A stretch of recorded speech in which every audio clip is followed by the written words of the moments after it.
Introduce yourself, tell us what your film is, and tell us a little bit about what inspired you, or give us a little background on the film. Hi, very close. Okay, there we go. I'm Nina Giuliano. I directed Little Sicily. I was inspired by funny stories that my great aunts told me about growing up as teenagers in the 1950s, coming of age with very strict parents. They would come up with these elaborate schemes to do whatever they wanted, and then face these terrible consequences from their very strict Sicilian families. So I thought that made for great entertainment, and as part of a larger TV series that we want to put together, we made a short film as proof of concept. So I hope you guys like it. Great. Actually, quick question: what were some of the challenges of doing a period piece besides the obvious? Or were there good things? What was kind of your favorite part of the whole process? We had a lot of it was way easier than I expected in terms of locations in Wilmington, Delaware, because that's where I was born and raised. So we got all of our locations were free. Most of those cars were free. I guess costuming was a little challenging. Yeah. But we got free costumes from theater. Sounds like it was easy, actually. There was a lot of challenges with it. Yeah, period piece-wise, I don't know. It was all in the pre-production. We solved all the problems, pretty early on in pre-production. Because I was like, I'm not going to shoot this if I can't get certain resources. Absolutely. Like, I have to be able to make it look at least Legit. Yeah. Okay, great. How you doing? My name is Alexander Xiaxi, and I'm writer-director of LP. LP, which I forgot to announce in the beginning, and I'm so sorry. I'm narrating here. So go ahead. Well, actually, I was a loss prevention officer 5-6 years ago. The officer, she was in the back. She was with me. Mm-hmm. So we used to do this back then, like 5-6 years ago. Sorry about that. And it's a moment where it changed everything. I don't do it no more, obviously. And I just wanted to show that how it is and how conflicted you are about the decisions you make. So it's a personal story. Yes, it's Yeah. got to be a personal story. Now, did you have any challenges making the film? Getting the store. Getting the store. Yeah. Yeah. Getting the store. Yeah, getting the store was really hard, actually. Yeah. Yeah. And what were your favorite parts from beginning to end? Even the editing? Was it the Oh, yeah. The editing is favorite. Yeah. seeing it all come together? Yeah, the best part was doing the sound design and editing and everything, because that was trying to get that department and kicking us out. And Yeah. everything, so, Yeah. yeah. So, Okay, yeah. great. Thank you. Hi, I'm Carter Oakley. I directed My Barbie Jump.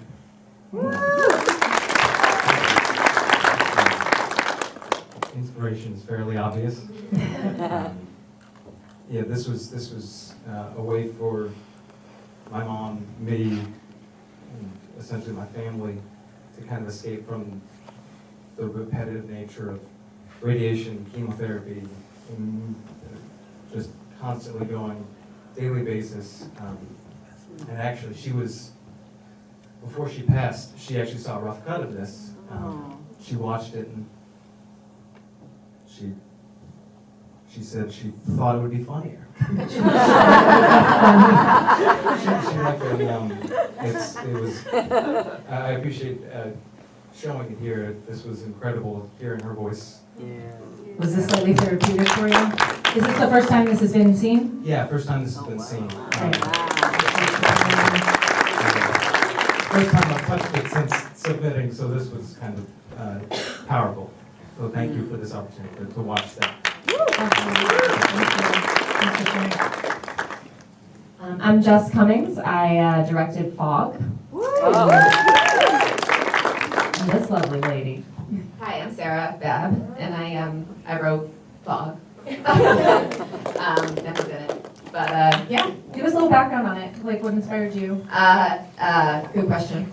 I wrote a short play, and then someone said you should make that into a movie, and I said okay. That's simple. So I very stupidly was like, oh, I can do this, and then was so lucky with the people that I got and all the support. So Did the storyline come from anywhere specific, or? it was originally set in Newfoundland, Canada, which is where I'm originally from. Is that where you shot too? No, Okay. we shot in Poconos. Okay. Beautiful snow scene. Yeah. How was that shooting Help from our outside? editor there.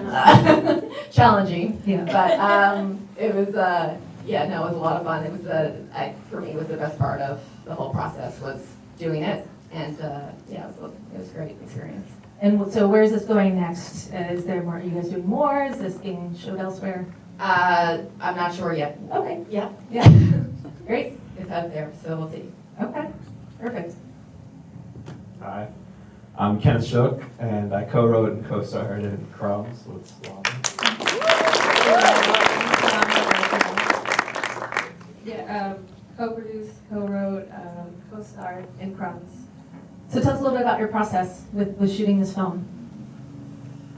Well, it's spanned about, I would say, like 7-8 days.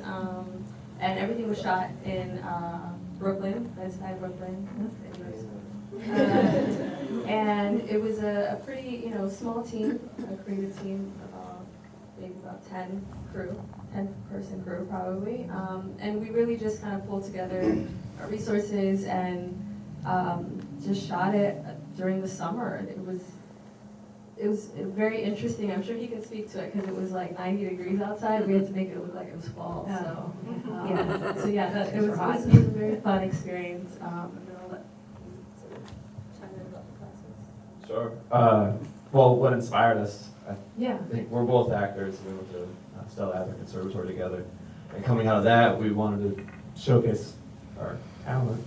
And so we thought we'd write something of our own. We were looking to do something dramatic, but also touched on social issues. Mm-hmm. So hence gun violence and Yeah, and, I mean, Black people. and also just kind of sort of, we wanted to sort of also touch on the fact that there's not a lot of coverage about young Black girls and what they're experiencing with police violence. Yeah. And we also wanted to sort of unpack what does trauma look like within a home, within a marriage? How does that affect your day-to-day life? Also, how do you sort of maneuver life in a public and private space? So that's why you see a lot of things inside the home and then also outside on the street. And also how media has such a significant role in the amount of pressure Mm-hmm. I think a lot of the families have to sort of play these really big roles after the fact. It's like you have to unpack the trauma of losing a child, and then you have to go be a sort of a savior in the community. And it's like, what if you don't want to do that, or what if you don't know how Yeah, to you do don't that? want to deal with their pain in public. So we just wanted to, use the film as a way to have a dialogue, and I'm Great. you guys liked it. So thank you. Thank you, guys. I'm James, I directed Matilda.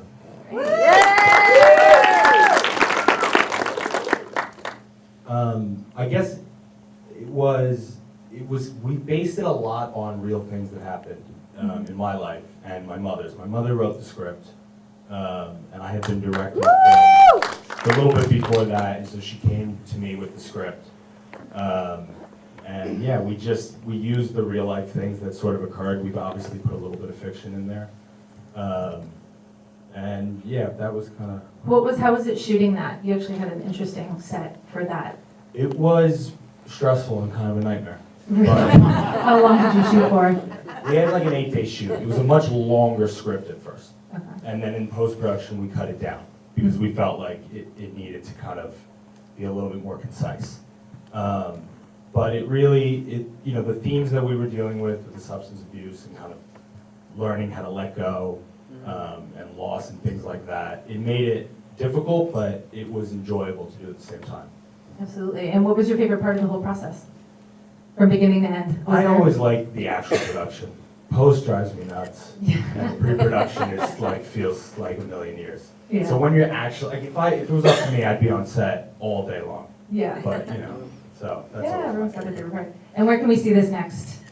I'm not sure. I think it's just starting to get submitted out. Okay. So this was the first. Great. Perfect. Thank you.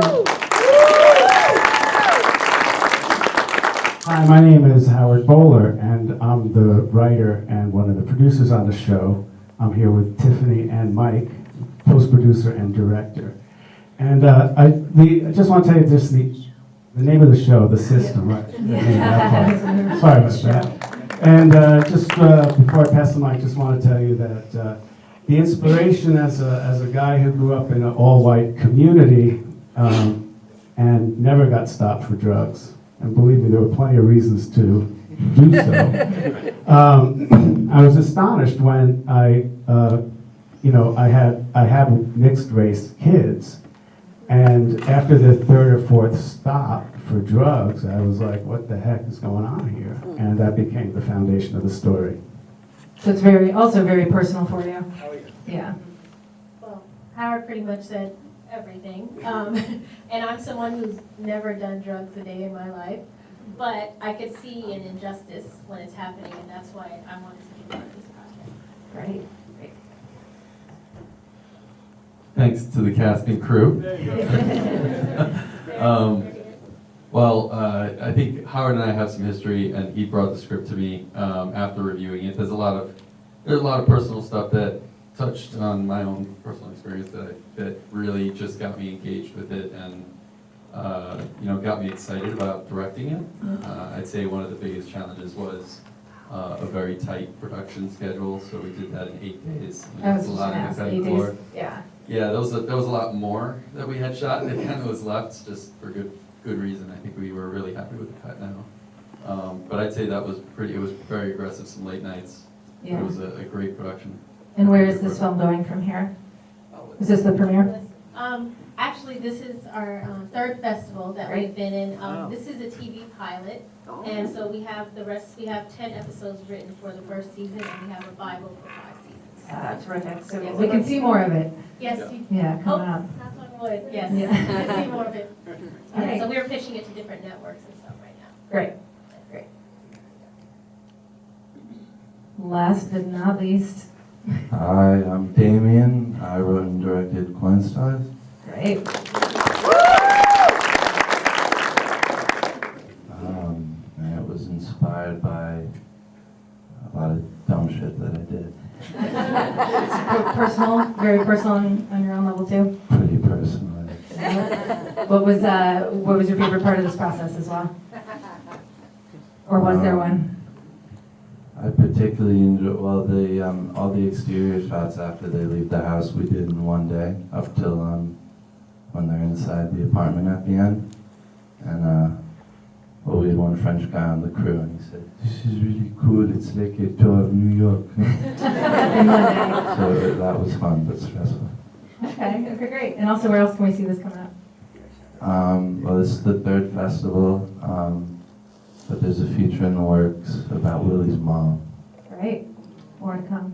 All right, I'm going to open this up really quickly because we're running out of time here. Does anyone have any questions in the audience for any of our panel here? Quiet crowd. It always takes a second. There we go. For Jimmy, for Matilda, how did you film the guy, the Celestial? How did you do that? Did he have like a green suit on, or what was the deal? No, so we, it was a little bit of, there's some special effects obviously that goes into it, but we actually kind of caked him on with mud, and it was a pretty intense process. Sorry, Martin. He went through a lot to get all that makeup on. And then we added in special effects afterwards to give it the look that we wanted. Any other questions? Go ahead. Jimmy, what kind of personal experiences regarding the supernatural that pertain to your life did you put into this, actually? Which would be for the writer, actually, I would assume, as well. I don't think I've had any supernatural experiences. Really? Yeah, I get a lot of sleep paralysis where I have like weird hallucinations and I can't move when I'm sleeping. So some of that goes into it, I think. I like supernatural shit, but I don't believe in it. Oh. You just created it on film. You'll change your mind as you get older, don't worry. All right, we'll wrap this up really quickly. Thank you guys so much for being here. One more round of applause. incredible evening with some amazing films. So thank you guys and have a really good night.